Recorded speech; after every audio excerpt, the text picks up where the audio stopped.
Hello and salam sehati sejiwa. The corruption scourge prior to the change in government has been curbed to an extent that the people are no longer discussing about the topic.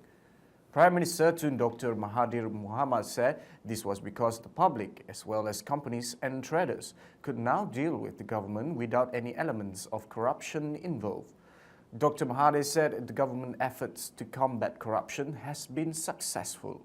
He pointed out that the government's administrative machinery was now free from officials who were found to have failed to perform the task entrusted upon them and instead reaped profit for themselves.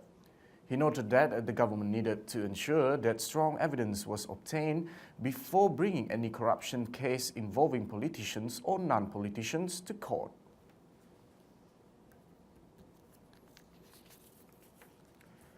Dato' Sri Anwar Ibrahim wants action to be taken against those who have committed wrongdoing in PKR's ongoing polls. The PKR president-elect has told party's election and disciplinary committees to hold the offenders to account, regardless of their positions in the party.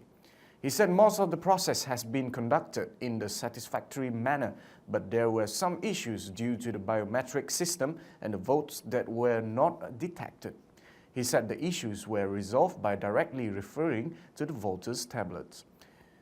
After an almost uneventful start last week, the second leg of the PKR party polls was in a state of chaos in several places.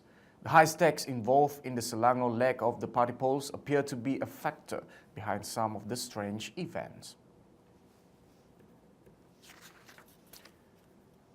The Penans of Long Terengganu deep in interior northern Sarawak have successfully stopped a timber firm from continuing logging operations in the forest around their settlement. Sarawak social activist Peter Kalang said the indigenous native used two strategies to stop the logging that threatened their territorial rights.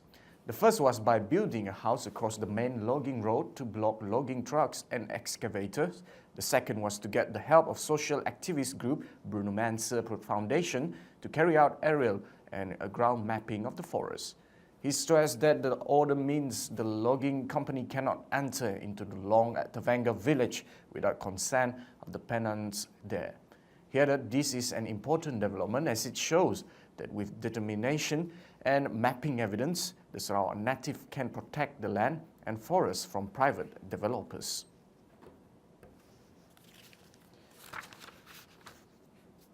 Well, that's all for me. I'm Mano Ruben. Thank you for watching.